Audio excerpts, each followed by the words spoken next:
Hai, Shalom. Apa kabar semua? Baik, selalu baik, luar biasa. Iya, kita bersyukur pada sore hari ini, walaupun kita berada di rumah kita masing-masing, namun kita sungguh percaya bahwa itu semua karena pertolongan Tuhan. Maka untuk apa kita dapat bersyukur kepada Tuhan, kita balas dengan pujian, dengan doa kita. Untuk itu, buat anak-anak sekalian, memulaikan ibadah kita, saya undang kita semua berdiri, kita mau nyanyi satu pujian yang berkata, Ku dicipta mulia. Dengan sikap berdoa, kita nyanyikan pujian ini.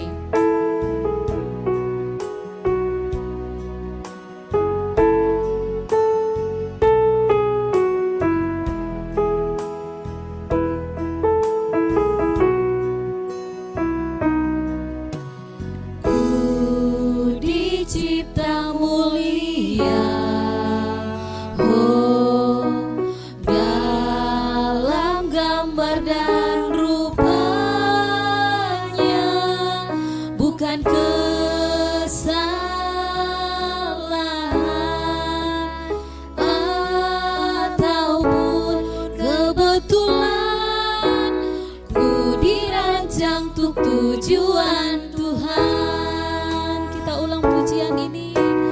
Ku dicipta mulia, oh, dalam gambar dan rupanya, bukan kesalahan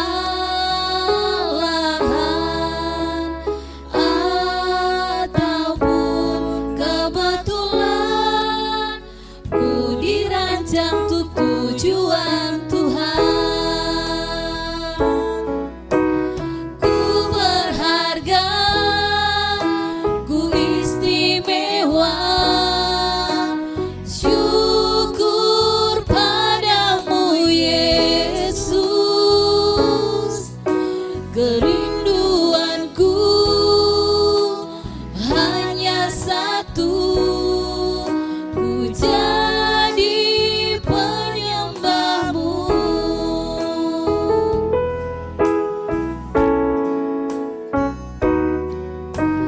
Ku berharga, ku istimewa. Syukur padamu Yesus. Kerinduanku hanya satu, ku jadi penyembahmu.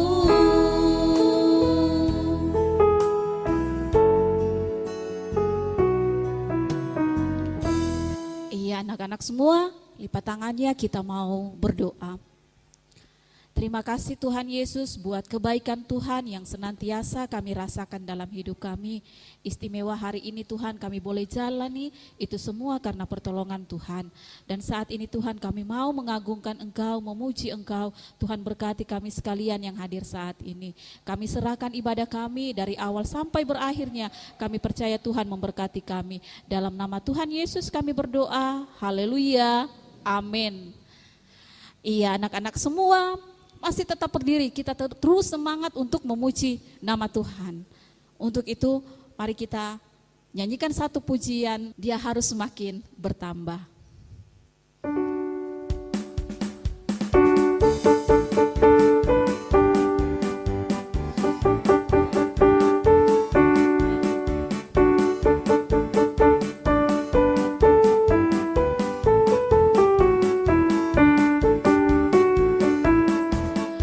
Dia harus makin bertambah, ku harus makin berkurang, kurang.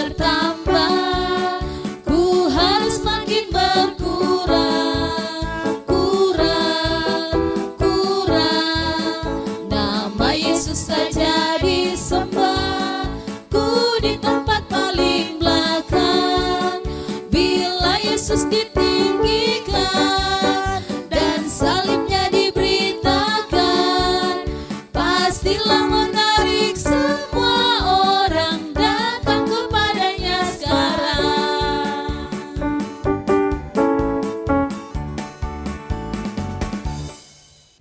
Iya, masih tetap berdiri. Kita sama-sama semangat untuk tetap memuji nama Tuhan. Mari kita nyanyikan lagi satu pujian. Berbahagialah.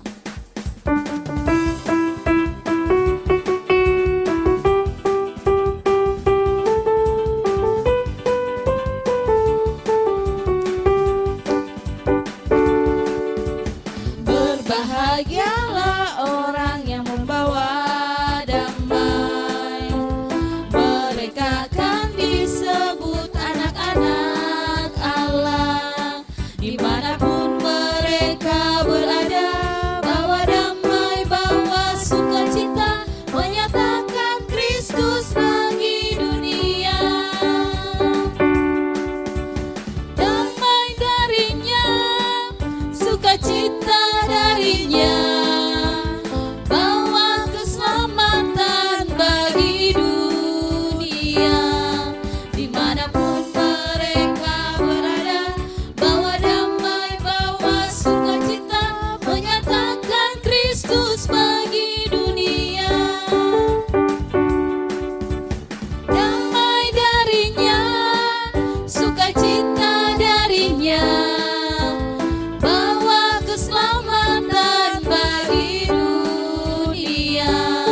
Dimanapun mereka berada, bawa damai, bawa sukacita, menyatakan Kristus bagi dunia. Menyatakan Kristus bagi dunia. Iya, anak-anak semua silakan duduk kembali. Tiba saatnya kita mempersiapkan hati kita untuk dengar cerita yang akan dibawakan oleh Loselia sebentar. Namun mempersiapkan hati kita mau dengar cerita, mari kita nyanyikan satu pujian seperti Samuel kecil.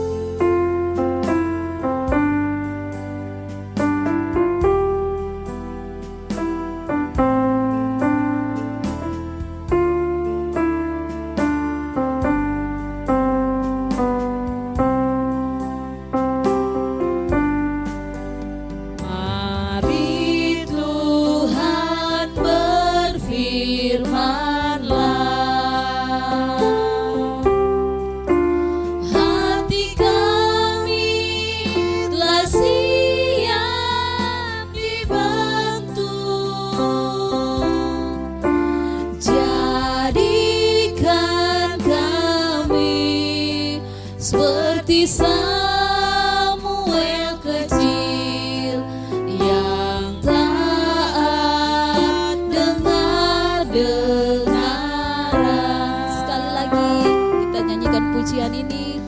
Mari Tuhan berfirman-Lah, hati kami telah siap dibentuk, jadikan kami seperti Samuel kecil yang taat dengar-dengaran.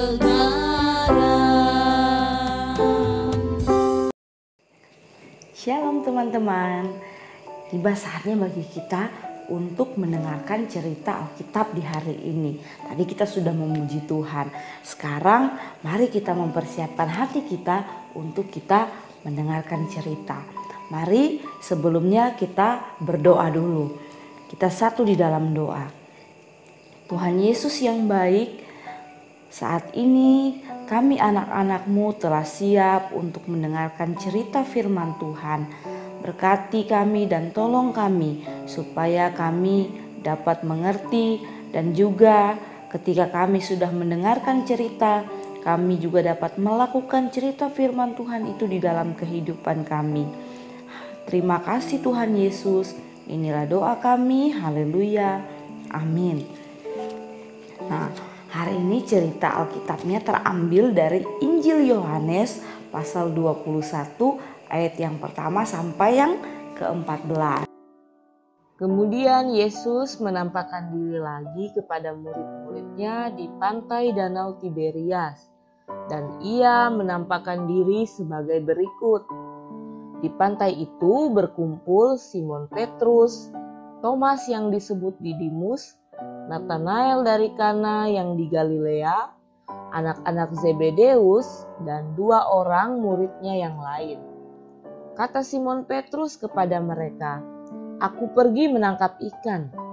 Kata mereka kepadanya, "Kami pergi juga dengan engkau." Mereka berangkat lalu naik ke perahu. Tetapi malam itu mereka tidak menangkap apa-apa. Ketika hari mulai siang, Yesus berdiri di pantai. Akan tetapi murid-murid itu tidak tahu bahwa itu adalah Yesus. Kata Yesus kepada mereka, "Hai anak-anak, adakah kamu mempunyai lauk pauk?" Jawab mereka, "Tidak ada." Maka kata Yesus kepada mereka, "Tebarkanlah jalamu di sebelah kanan perahu, maka akan kamu peroleh."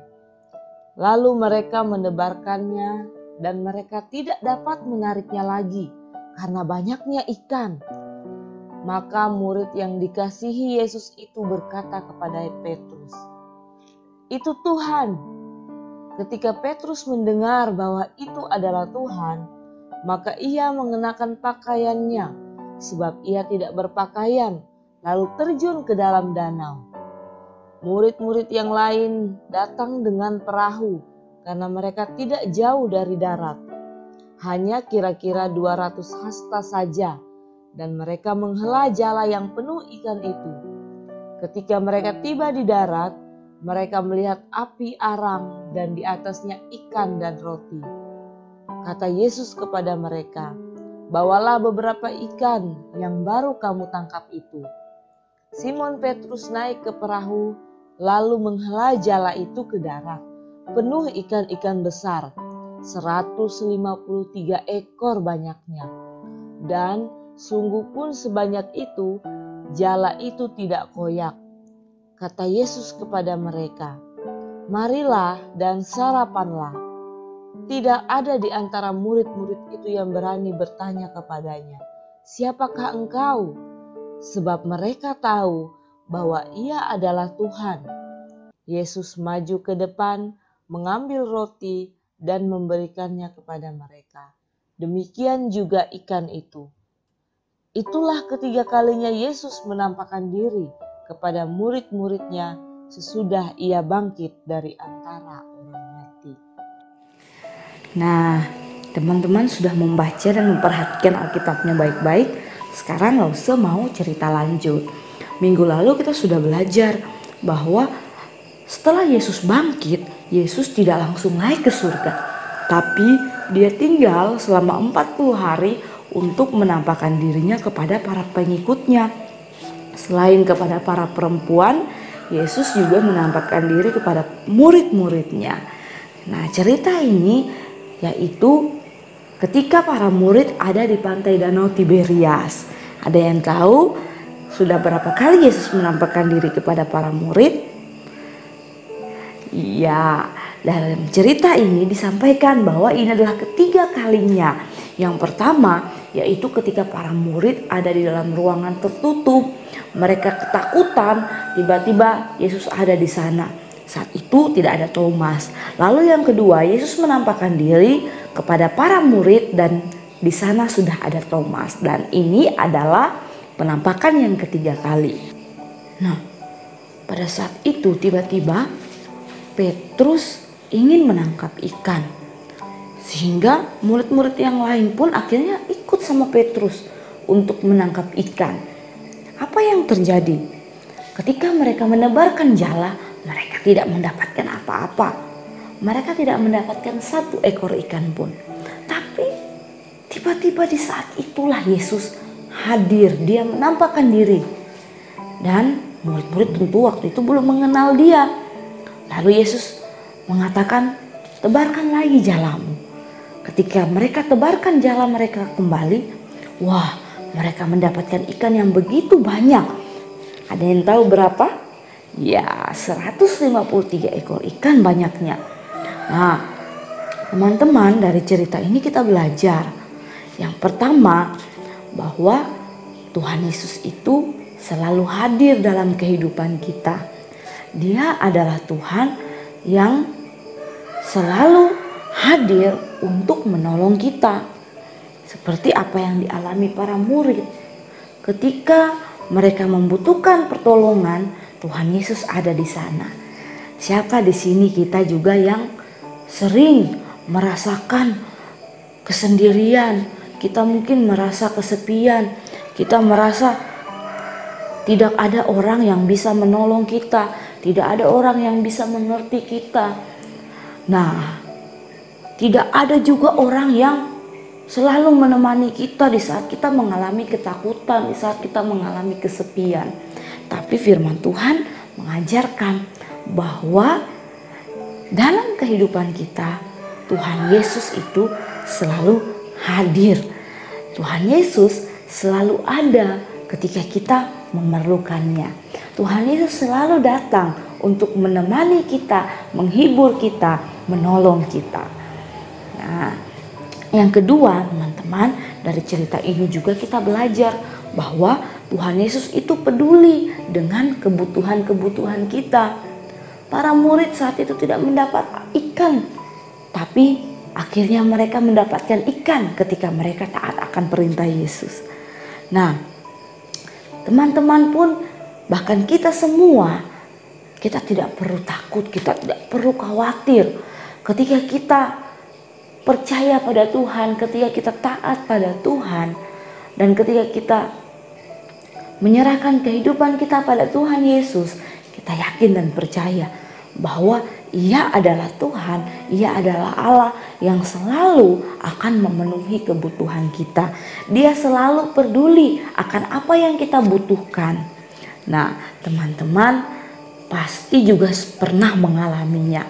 Ketika kita membutuhkan sesuatu, Tuhan memberkati lewat orang tua kita, lewat papa mama kita, sehingga kita tidak mengalami kekurangan, tapi Tuhan selalu menyediakan apa yang kita perlukan. Nah, untuk itu kita bersyukur. Jadi, dua hal inilah yang kita boleh belajar dari firman Tuhan hari ini.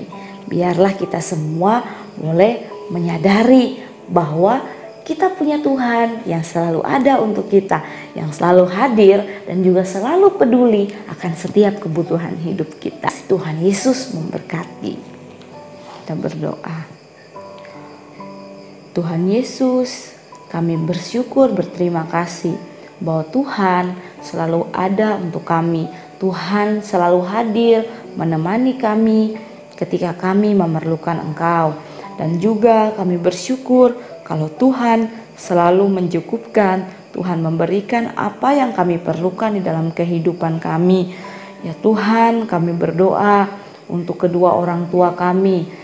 Biarlah kiranya Tuhan mengaruniakan kekuatan dan kesehatan kepada mereka, sehingga mereka dapat beraktivitas, mereka dapat bekerja, berusaha, dapat melayani Tuhan dengan kekuatan dan pertolongan yang daripada Tuhan.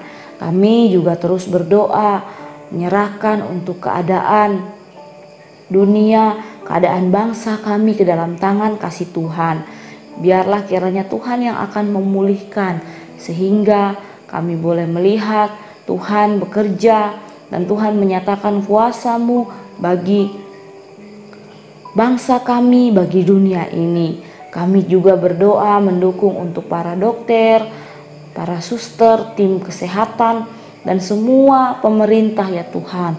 Biarlah kiranya Tuhan berikan mereka hikmat kebijaksanaan, bahkan terlebih kesehatan, perlindungan yang daripada Tuhan di dalam mereka menangani akan setiap pasien-pasien, bahkan masyarakat-masyarakat yang ada di tengah bangsa kami ini.